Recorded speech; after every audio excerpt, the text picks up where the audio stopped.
So I wanted to create a video to answer the question that keeps coming up. Will the Bulletproof Coffee prevent autophagy? Okay, I've done videos on will it prevent, ketosis, but now let's talk about autophagy. Autophagy is an amazing state.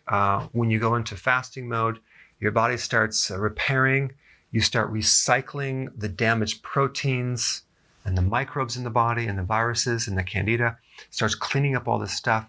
The need for vitamins and nutrients go way down because your body is in recycled mode. It gets very, very efficient. Our bodies were designed tens of thousands of years ago to not eat very frequently. So we have this great survival skill that helps us in many different ways. So it's like a self-cleaning oven, so to speak, in your cells. So what will stop autophagy? Glucose is right at the top of the list. Protein, cortisol. How do you get this? From stress, okay? Stress will shut that down like that. Not that you've ever experienced stress, but you probably know people who have. Eating will stop autophagy, okay? So we really want to do fasting, low stress, and then not consume these. Fat has the least effect on insulin, so that's exciting. So let's say, for example, you're doing Bulletproof Coffee where you're adding some coconut oil or MCT oil or even butter, and you're doing like a lot of it, okay, where there's like, 300-400 calories. Yeah, well, that's going to stop your autophagy. Absolutely, it's going to block it. But if you're doing a small amount, let's say 1 tablespoon of butter or 1 tablespoon of MCT oil, it may inhibit autophagy for a little bit, but I don't think it's going to be that significant. Now, if you do half and half, it does have 1% carbohydrate and less than 1% protein. So now we're getting the carbs, but these have no carbs, okay? So maybe you just do a very, very small amount of this, and that might be the ideal situation. But to get into autophagy really depends on several things.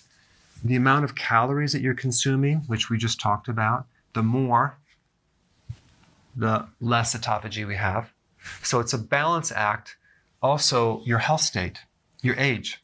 If you're 18 years old and have an incredible metabolism, you can probably get into autophagy way faster than someone going through menopause. But let's say you have a diabetic and you're on medication, well, that's going to inhibit your autophagy too. So it really depends too on your health state. The worse your health is, the more strict that you need to be with these things. The healthier you are, the more you can get away with this, okay? The faster the metabolism, the more you can get away with this. Okay, let's say, for example, you exercise. Well, that will help you get into autophagy because that's one of the triggers. So, because you're actually creating this stress on top, you're not eating, so you're going to create more autophagy.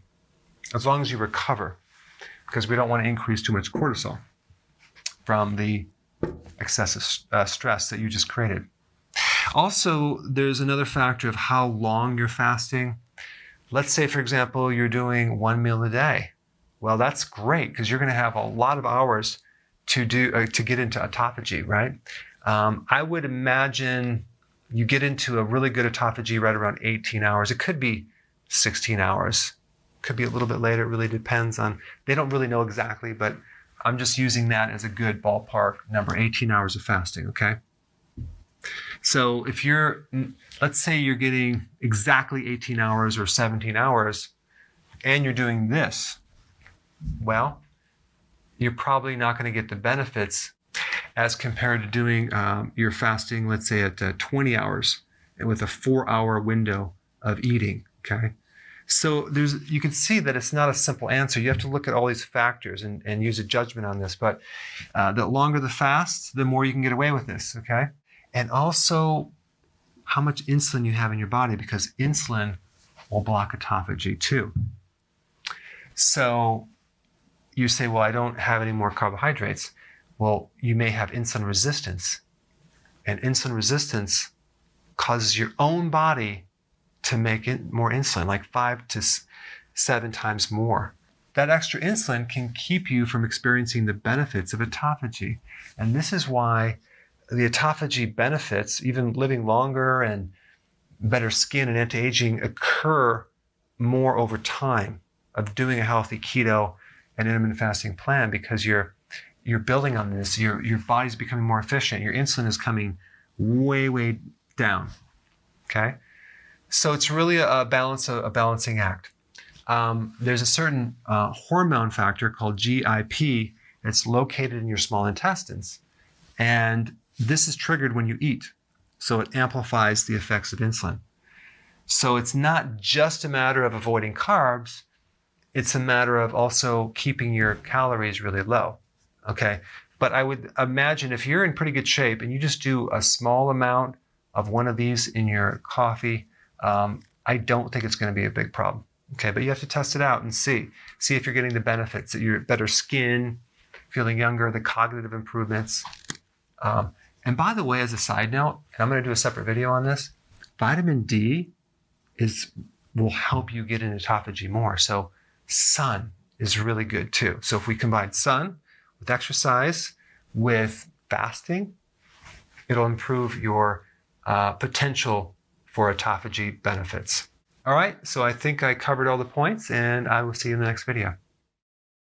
So if you're enjoying this content, go ahead and share it with someone that could really benefit from it.